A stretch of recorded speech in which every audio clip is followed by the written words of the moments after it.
if you want to go, and if for any reason you want to go back into that. We ready? Are we speeding? Cool. Let's do this. So introduce yourself and tell us where you're from. My name is Sweet Tea. I'm from Queens, and I was a label mate. Oh, let me do it again. That was good. My name is. You're gonna look at you. Yeah, look at and you. when I ask you the questions, no one's gonna hear my voice. So make it a complete sentence. Okay. You know, if I ask you, like, what was hip hop like in '88? In '88, hip hop was like, or repeat the question to your answer. Okay. Okay. So you still speeding, Willis? Cool. So tell us who you are and where you're from. My name is Sweet Tea, and I'm from Queens, New York. And tell us, for the people that don't know, about your career as an artist, a little bit, like, when you started rapping and when you put out your first thing, your first song. Well, the first record that I did was One for the Treble with Davey DMX. So that was like in 1982. And after that, I actually, got signed to Profile Records, and that's when I did my first single, It's My Beat, followed by the album It's Tea Time. And then in 1995, I got signed to Def Jam, JMJ's label, and I put out the single What's Up Star. So I've had, a couple of decades of work that I've done. Hold on, we're gonna hold for the siren. We're gonna let it pass. And we're gonna go back when we get clear audio. We're gonna go back and talk about getting signed to Profile Records. Okay. And at that time, what the Profile Records mean to hip hop. You can answer that. I got signed to Profile in 1985. I don't want to. Do I have to use the year? Let me do that again. Mm-hmm. Do you want the year? Yeah, it's cool if you use the year. Okay. All right. I got signed to Profile Records in 1985. At that time, Run DMC was signed, and Run DMC was like the biggest act going out there. And actually, I got signed accidentally. I was with Herbie Lovebug, and he. Let me do this again because I'm saying. Don't worry about it. Just listen to me. On the edit, we're taking out all the Okay. So you just let it flow and give me some energy. All right. You're doing great. Okay. When you just talk the conversational, we're gonna clean it up in the edit. Got you. Mm-hmm. I got signed to Profile Records in 1985.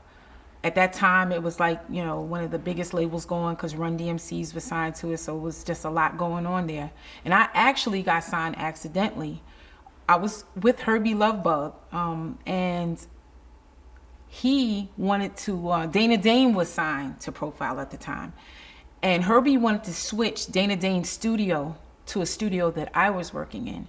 So Corey Robbins, he brought the tape up to Corey Robbins and said, listen, I need you to listen to the clarity of this song because I want to switch Dana Dane's studio. Because Dana was also signed to Profile Records. So he listened to the tape at the time, and he said, yeah, okay, it sounds really good. But he's like, but who is that on the tape? So he's like, oh, that's Sweet Tea. It's an artist I'm working with. And he said, well, I want to meet her and I want to sign her. I like that record. So that's kind of like how my deal happened at Profile. I cut the record and it was a matter of weeks. I had a record deal. Now, at that time, it wasn't many female artists going, right? I saw the Peppers going at that time. They were just beginning. Herbie was just putting me out the box and Salt and Pepper out the box, kind of like almost kind of the same time. Can you repeat that again? Can you repeat that again? As far as females in hip hop, at the time you were signed to Profile Records. Okay. Females in hip hop around the time when I, got signed to Profile, we had Salt and Pepper. They were also with Herbie Lovebug, and he kind of put us out, kind of like both at the same time. It wasn't that much of a difference in time between, our first records coming out. So, that's where that was. That's cool. Now, as far as Profile, you got signed to Profile. There was a lot of rappers. How in demand was Profile for rappers? Did a lot of rappers want to sign to Profile Records? Well, yeah, I mean, that was the home of Run DMC. So, at that time, it was like Profile was just like really on the map behind Run DMC. So, it was an honor to have the deal, at Profile. Let's move up 2 years because you got signed in '85, right? When you was doing it. Mm-hmm. Now let's go to '87 when. Tell me about the state of hip hop at that time, like in '87 in New York. What was going on? The state of hip hop in '87 in New York. I mean, we were turned up. We were turned up. Like, we had the Latin Quarters. We all met there regularly. It was always shows going on. We were always on the road doing shows. And we were like really, really, really introducing this rap thing. Like, we stayed on tour. We stayed on tour. We stayed on the road. It was a great time. It was a great time. Outside of rap, do you remember what was going on in the streets in New York? Like '88? Well, I wasn't really in the streets in '88, but if you want to talk about the streets, when we talk about, that was like a big drug dealing time. Like, if you want to talk about that, in Queens, we were making movies in Queens. Like, that was the big thing at the time in the streets was, the drug game. So, unfortunately, a lot of people got caught up in that, and there are those who made it through. And that was the era of crack? Absolutely. So how did crack affect what was yours doing in hip hop? Give me like the what was the mood and the vibe on the streets as far as like you said Queens, Harlem, and different places around in New York, urban New York. Can you paint a little picture on what was happening in the streets? The only thing that I could really say about, how like the drug game painted a picture for rappers was when it started evolving, because some of the stuff that they were really doing in the street started turning into the pictures you were seeing on the videos, as it evolved up. Like, it didn't really touch our era as much, with Salt and Pepper and Kid and Play, and we were still doing like real fun stuff. But as it began to evolve, it evolved into the picture that you were seeing on the streets. So in '88, would you say '88 was still fun hip hop, or it was more like with the Big Daddy Kane's coming in with more of like a street edge? Or do you feel it was still like that Kid and Play, that Salt and Pepper hip hop, or was it changing in a direction more street? Well, I mean, I think Kane's stuff was still like, kind of fun, even though he had like a street edge. Now, when I talk about street edge, I'm talking about like when it really, the records really started going there. Kane was part of dancing, having a good time. Kane was not considered to me like a hard street person, in his music. So, Now, what was like the code of hip hop? Because as I was talking to you in the room, some people said the code was hip hop was not going commercial or selling out. It was keeping it authentic to the hood. To that core audience. And when you kind of cross that over to that core audience, it was like a label of selling out. Do you see that? And could you speak on it?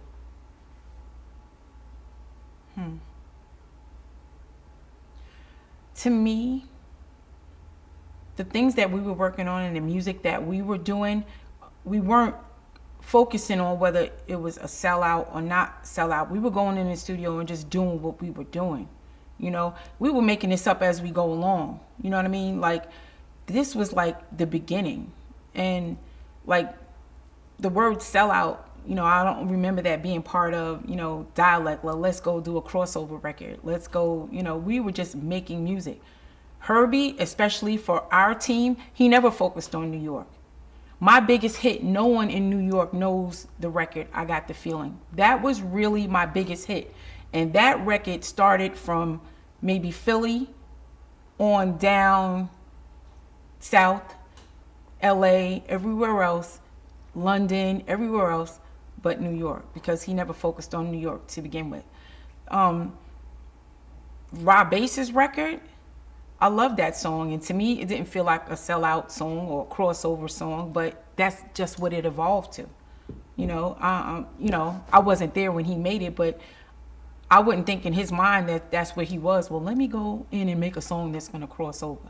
He just made a song that felt good to him, and it felt good to me too. Now you're on Profile. When's the first time you heard of Rob Bass? Was it when your label introduced you to him? Tell me about the first meeting, your introduction to Rob Bass and DJ Easy Rock. Lots of times when I met people, it would be when we were doing shows. You would know your bill before you went out, and then when you got there, if it wasn't somebody that you met, you would introduce yourselves and start from there. So the first time I saw Rob Bass was at a show, and Let's hold on for a second. huh? Yeah, that's sorry. Just a sorry. Oh. You're doing great. Okay. So the first your thought was the first time you saw him was at Yeah. the show. We clear with it? We're clear. All right. Okay. So, what's So say when the was question? the first time you met Rob Bass? The first time I met Rob Bass was at a show. Lots of times that's how we met. If you weren't from the same borough, there, and you might not know who this person is, you would eventually run into them on a bill, on a show. And when you get there, we're all in the dressing room. We introduce ourselves, and like the first time I met him was at a show, and when he got on stage, he exploded. When he went on stage, I was like, that is that little quiet guy that I met in the dressing room. Rob used to do his thing on stage, and he still does. Now, how about the song? The first time you heard "It Takes Two"?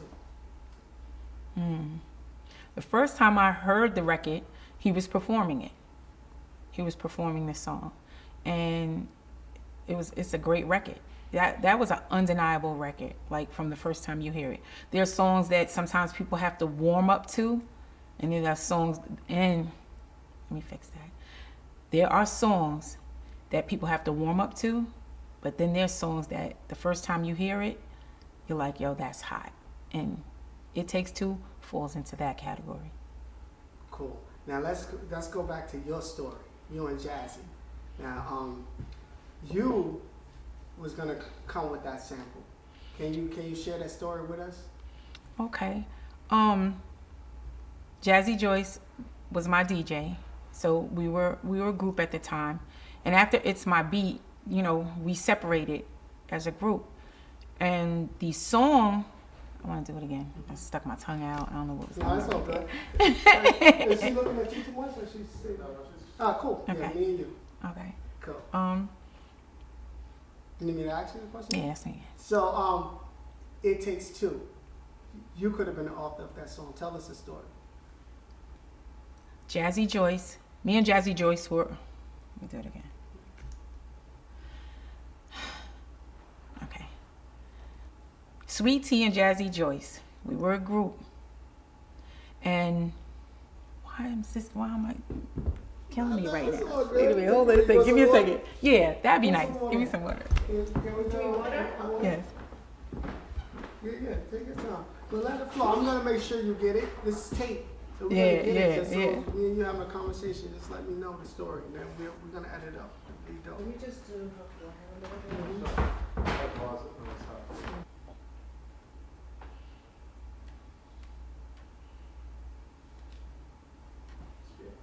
Cool. Let's talk about the story. now. Okay, let's do that Of again. you and It Takes Two. Yes. Okay. I was in a group with the number one DJ in New York, Jazzy Joyce. So Sweet Tea and Jazzy Joyce, we made It's My Beat together. But then, unfortunately, after the record, we broke up as a group. What Herbie had lined up for us for our second single was It Takes Two. So when Rob came out with the record, I was like, wow, at least somebody did it, so because we shelved the idea once it was no longer, two of us. So we, went a different direction with a single. But, when he came out with it, I just thought it was funny because I was like, okay, somebody did the record, and he did a great job. The record is hot.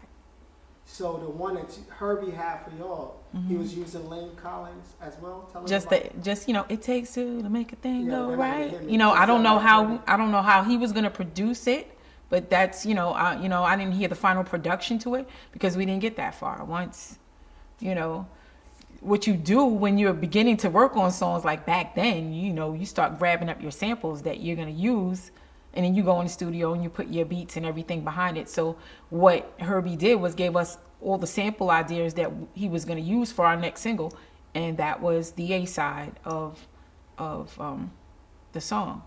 So Can we just clean it up a little? What? Just concise the soundbite. Herbie Love was gonna sample "It Takes Two" for our next single. The Link Yeah. Collins beat "It Takes Two." yeah, Herbie Lovebug was going to sample Lynn Collins' "It Takes Two" for our second single. So, I mean, I didn't hear the full production because we never got that far. Because, you know, back then, what you would do was go through records and pick out your samples, and then you would, you know, take them in the studio. So, you know, we broke up before that really happened. Cool. So when Rob came out with it, I was like, okay. And he rocked it. Can you tell me that Rob Bass and Easy Rock beat y'all to the punch or something like that in your own words? No, he didn't beat us to the punch. Well, he sampled it before y'all. No, we just never did it. Mm-hmm. We Cool. never. Let's move on. He's trying to get some drama, like, and I'm not doing that. That's my boy. Like, he wanted to be like, he wanted me to just say like he stole it. He wants me to just wild out. Not happening. He wants some drama right now. Let's get the reality show going. Right here. So, all right. So, let's talk about the song itself. Mm-hmm. Let's talk about Rob Bass on the tour bus. Okay, let's talk about that. No, I'm playing with you. Now, let's talk about y'all going out on tours. What was these tours like? Who was on them, and like, give me some stories from these tours. Well, a lot of the time when we went out, it was usually me, Rob Bass, Heavy D, Dana Dame was on a lot of shows, and there's a few others, but it was a core of us that continuously worked together, and Joe Ski Love. It was a core of us that worked together, and you know, almost every week it's like, oh, hey, you know, again, here we are. So we spent a lot of time, you know, touring cross country on a tour bus, and Rob was just so quiet. You know, we used to have to go back there and kind of like mess with him to get him to, you know, joke around with us and stuff. Now, Easy Rock, on the other hand, he was, you know, he was always turned up. We always had a good time with him. You know, I miss him. But, you know, okay. No, that was good. That was good. That was great. That was great. But can you tell me, if you could, add a little color on seeing the beginning, Rob Bass, and seeing it when it became a big hit? Do you see any type of changes in him, like his personality? Or? See, I wasn't there with Okay. him to answer those kind of questions for you. I Okay. wasn't like personally around him, watching him evolve. Like I saw him at shows, and by the time we were going out on the road, it was, you know, I can't attest a lot about his. Is there anything personal. that you know about, like, from the first shows when the song wasn't that big, maybe from him moving up in ranks from like an opening act to maybe closing, if not closing, further down, it's like higher up in the bookings? Like, first show he was opening, second like by 6 months later he was maybe, if not closing the show, but a little bigger, and the crowd, how the crowd responded to the song, everybody knew the song or something along those lines.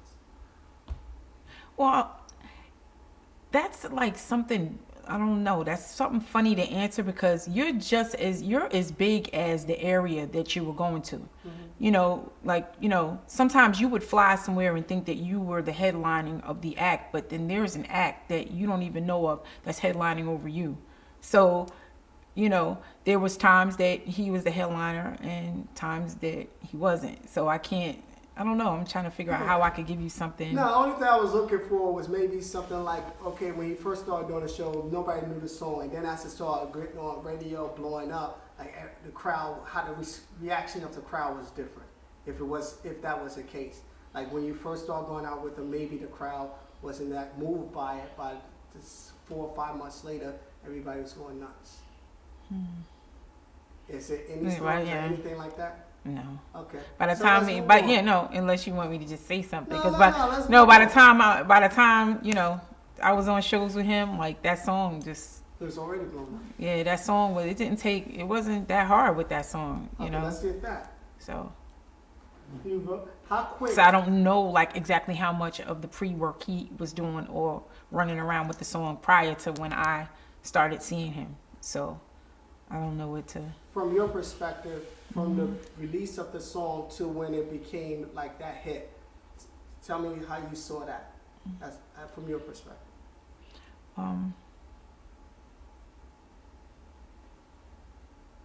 From my perspective, It Takes Two was an easy song to like.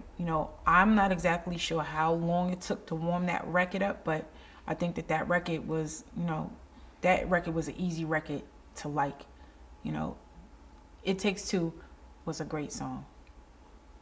Why do you think the song was a hit?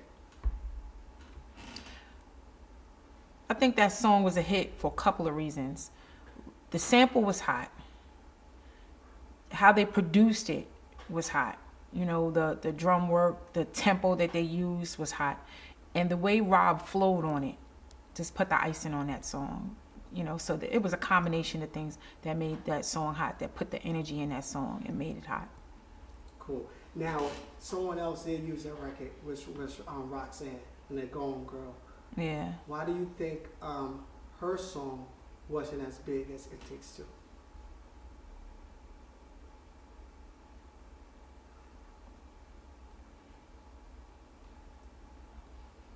Do I need to answer that? Okay, because I'm getting ready to do a reality show with her. We're not doing that. Look. I don't know how big her song was or not. You want to set the reality show up right now? Yeah, look, Roxanne's song was hot too. That's where I'm going. Her song was hot too. I'm just saying from your perspective, like how two artists use the same beat. You don't have to go in on her. You don't have to diss about. Why do you think one song was bigger than the other song? Well, one thing is that the reason why I think Rob Bass's song kind of, superseded that song was actually the way it was produced. Actually, it was the way the hook was set up, because the hook was actually the It Takes Two hook. And then the, ooh, yeah, that was hot. That just kept you going. And, it was a lot in the production of that song to make it, stand out and stand up above. It's a good song. That was a great answer. Without even dissing. You didn't even throw shade. So we're going to keep it moving. 26 years later, his song still comes on rock parties. I've been to Rob Bass to shows with him, and crowd is still acting like he released a song yesterday. Why is that? I think that there's a core crowd that really loves, old school hip hop.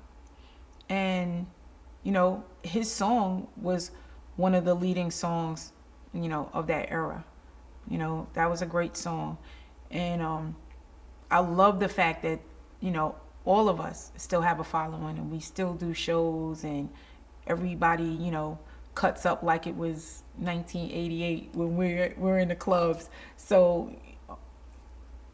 I think that I'm lost.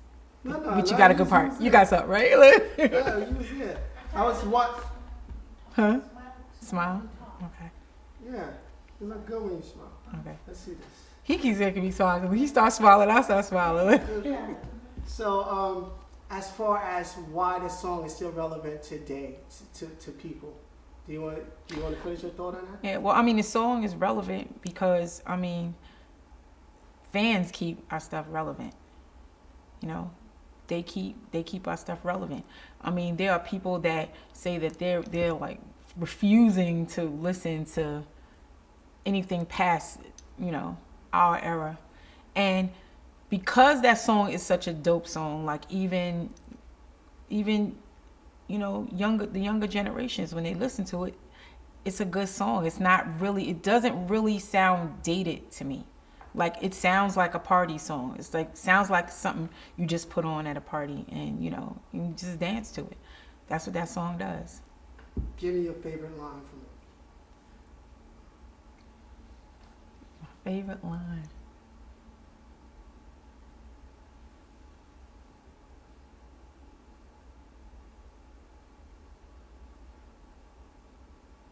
I like when he says, I need to make sure it's correct though.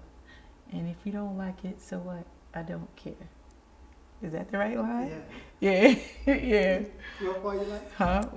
So my favorite line, yeah, I had to have my head turned on that way. My favorite line of the song is when Rob says, and if you don't like it, so what? I don't care. Which is like, you know, makes me feel like, you know, I'm going to rock this song and you're going to rock with me or not, you know? That's what's up, Willie.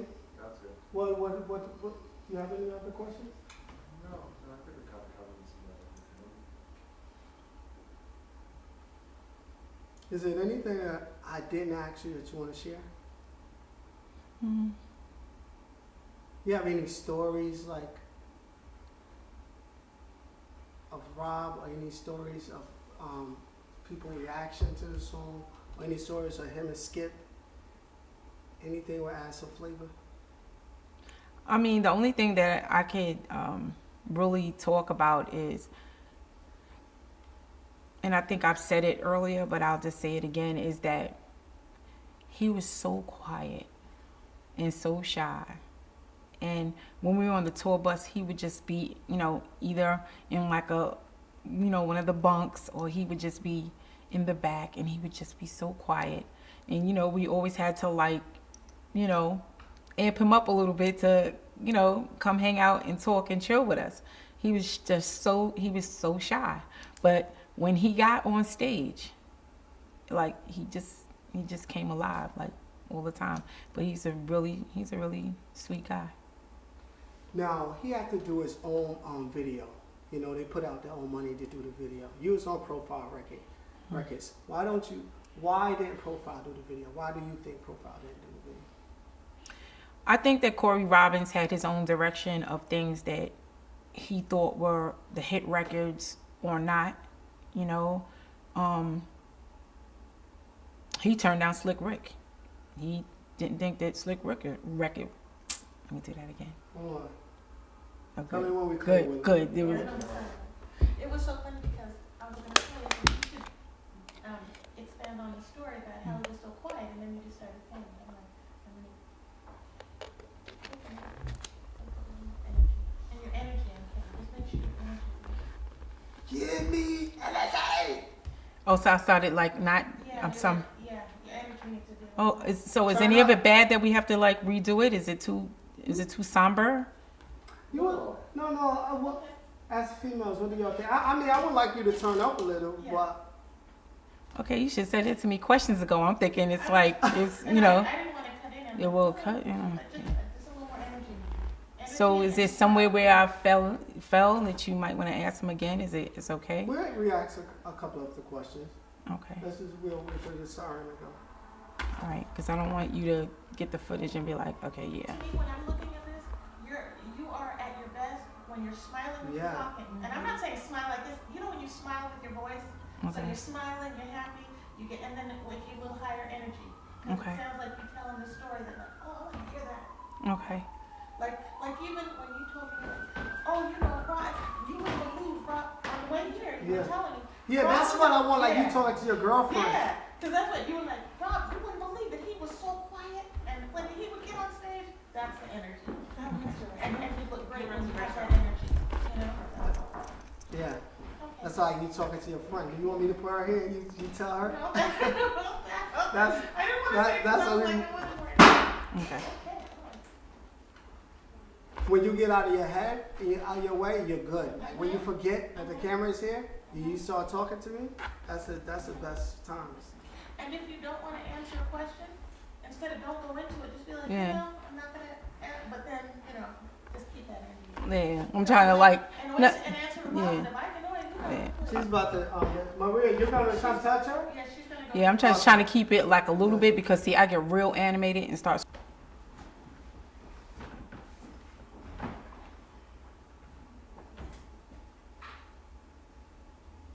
Yeah, the critical. So we was talking about before we left to commercial break. What was he talking about? Oh, You were sharing You said some. something. You said some of the first questions. no, I was thinking the question that you should go back is to talk about how you transformed from be, you know, he was a shy guy. We used to have to go and talk to him. Yeah. And then he So would you get just on want a little stage. more energy with it. Yeah, Okay. a All little, right. little animated. All right. Okay. Tell me the story. So, Ready? Will? Yeah. Okay. so you just wouldn't believe how shy and quiet Rob Bass was.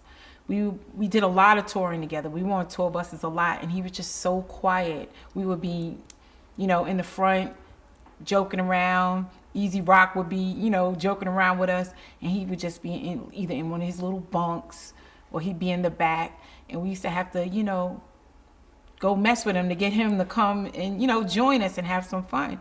But when he got to that stadium and he got on stage, like he tears the house down. He came alive on stage. Yeah. Was that better? Yeah. Now, Okay. did we finish with the video and why profile? You feel the Oh, yeah, profile that's down in the video? Okay, so I'll do that again. Okay. So you asked me, Why do you think Rob Bass had to go in his own pocket to do the video? well, Profile Records, Corey had his own vision of what he thought, would be the hot next record. So if that wasn't something that Corey wanted to do, it wasn't going to happen. Like It's My Beat doesn't have a video. Why? So he did what probably I should have done. He just took the money and he just made the video, and it was probably one of the best decisions that he made to do that. What do you think, in your opinion, it took to make that song a hit? Just 1 second. Your ears touch the microphone. There you go. Okay. Thanks. Like to get it out to the people to make it a hit, or who helped with it? Like, did Red Alert play a role before it got to Main Street? Did it start like on the underground and then build itself up? Oh, you don't know. You don't know that. Okay. I don't know. Well, but in that time, Did you tell- ask tell me Bobby that- Chin and them? Did Yeah, you I ask them did. that? I just wanted Okay. From your perspective, female, how important was Red Alert and the mix shows to rappers at that time to get your music out? Red Alert, and Mr. Magic were very important, especially like breaking. Can we? Yeah, fly away.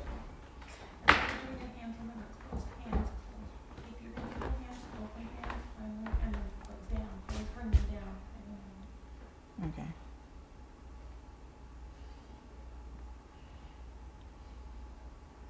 Do you remember the first place you heard it on the radio? It Takes You? Do you remember know it's a Red Alert or Mr. Magic? Or? I wouldn't know. He probably would have had to tell you the first time it came on the radio. Yeah, but the first time you heard it. Oh, I don't know. Well, she said the first time she heard it was. No, I'm talking about. I know, but I'm Yeah. talking about the first person you heard playing on the radio. I'm trying to get it in the radio world. I know you heard it on tour first, but in the Yeah. radio world, was it like Red Alert playing it? Was it I don't know. a mainstream station? I wouldn't know. That was like 30 years ago. I I don't know. know. I have no idea. I Yeah, have no idea. yeah. All right, so let's speak on a little bit about Red Alert breaking records. Okay. If you wanted your record broke, Mm-hmm. okay. Red Alert and Mr. Magic. They were the two guys that, you had to get your record played on one of their stations. You had to get their approval. They broke records all the time. Like Red Alert, when he first heard my record, It's My Beat, he told Jazzy Joyce that he didn't like the record. And that was something very pivotal for Red Alert when he did that, because he realized that he made a judgment on the record too soon. And I love him to this day because he said to me, I will never say that to another artist again. I will never do that again.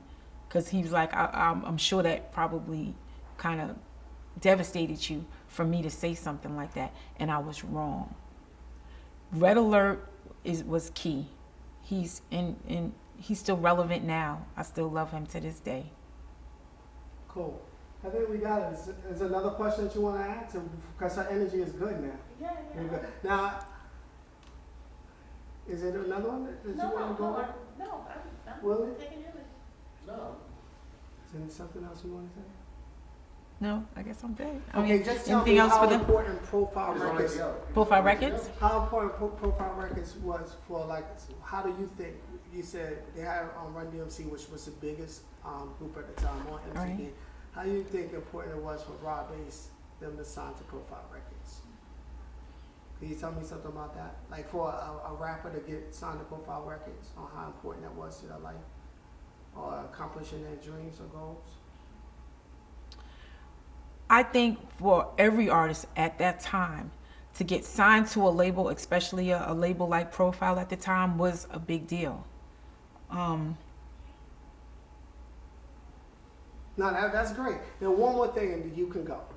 Can you speak on the early rappers like Rob Bass? He said he wish he would have had a lawyer in on the deal. You know, he was young, he was from the projects.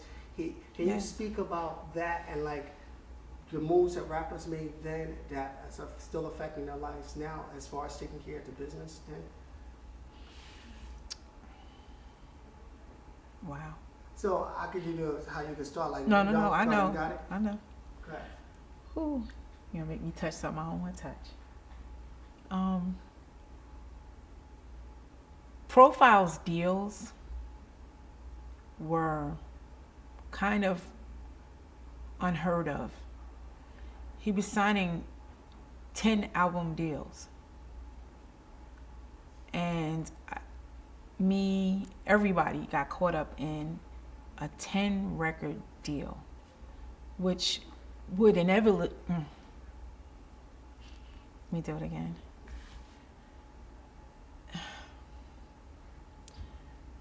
Profile, the deals that they were signing at that time were 10 album deals. That kind of meant that you were going to be on a record label for a lifetime to make 10 albums. So I understand what he meant by wanting to have a lawyer, and maybe a lawyer's help he would have had a better time at it, or maybe could have negotiated something better. But we didn't know at the time. We were just excited to have a record deal and put our records out and go on tour and just do the thing that we love to do. Talk about, this is it, because I wanted to expand a little more on that. Talk about like if you all would have knew like how your lives could have been a little different, or now, if you all would have knew then to handle the business a little more. You could talk about it in general to as artists, hip-hop artists, coming from maybe the projects or something and getting into this business and just signing a deal because they want to, to do what they love. Well, I mean, it's hard to equate what they're doing now to what we did then, because in order to have a record out, you had to have a record deal. You don't have to do that now. You can go, you can make your record, you can put it on YouTube, you can do the things that you need to do and put your record out there. That's not how it was then. And at that time, it wasn't really considered business. Like, was it a business? Was rap music like a business? Were rappers, we were just learning everything at that time. So, we got kind of caught up in that. So in hindsight, that sounds good, but at the time, we were just excited to do what we love to do. Cool. You good with that? Thank you. Did I look upset? The only thing is in the beginning you said, I'm Sweet Tea. If you want to start with I'm Toy Jackson, also known as Sweet Tea, that's the only thing you didn't establish that you're Toy Jackson. You do anything else? Okay. That's what I introduced Did I look myself. like I was going to cry just now doing this segment? Okay. It's a serious subject matter. I don't think it's going to be. Because I was like, okay, didn't know what I'm saying. You ready? I need to just get, like, if we would have had lawyers, we probably would have more money now. Like, it's sound bites, or we probably be living better. Just so, like, if we would have took care of business, then a lot of us rappers, like Rob Bass, we probably would be in a better position now, financially. That's why I need to get that. I mean, tied. it's hard for me to say that, like, like 30 years down, because the thing is, like, you could have the bomb record deal, but if you're not an artist and you're not continuing to make records that are doing anything, what money do you, what money was, Because Brian there was spoke a no, little on the public publishing. He said a profile took 50% of the publishing. Right. So, you know, maybe that could have been negotiated a little better so that now Verizon just used the song on a commercial. Maybe he would have had a higher percent of the publishing, so maybe more money would have been coming in currently. So I just want to get like, just a sound bite, like how it would affect you different if you did do the business, take care of the business, or if you looked at it as a business, how would it affect you different now financially? Maybe you can turn that into, you know, when you mentioned, you know, we were young, we were having fun, you know, this was. Yeah, that's what I just said. No, but. Well, we didn't tie it up. What I'm saying, is we were young, we were having fun. If we would have taken, you know, a little more, you know, took a look at our business and had some representatives for us or whatever, you know. Yeah, well, I mean, I did have a lawyer, so I don't know what he did. He said he didn't have one. No, well, Okay. no, he didn't, but maybe we could have got better deals if you knew a little more. Maybe we could have got better deals, something along those lines. Just looking for something. I mean, because to talk about that time, what was a better deal? This was the beginning. What was a better deal? You know, what was a better deal? They were, you know. I understand. Everything was risky. It was a risk for everybody. Because it was just starting, so there was no better deal. Now, yes, you can say that. 30 years ago, what was that we were doing that you should have a better deal to do what? You know what I mean? That's what I'm trying to get at when you're saying that to me. Like, yes, now in way hindsight, that should have happened and could have happened, but you know, they were starting something new at that time. I guess the question I want to answer. So that sounds good, half. Yeah. Half sounds right. You probably sound right back then, you know? Half sound, you got 50, I get 50. I'm putting the money up, I'm distributing the record, I get half, you get half. Maybe that's exactly what sound right back then, you know, so. Good, all right, so let's move on. What was you saying? Again, you want to introduce yourself? Oh, okay. Hi, my name is Toy Jackson. You probably know me as Sweet Tea. I'm from Queens, New York. Got it. You good? You good? Everybody feel good? Hey, Represent. Oh, that's a good story too, you told me. What? Janet had it, yeah, I had it first. What? Yes, Oh, yes.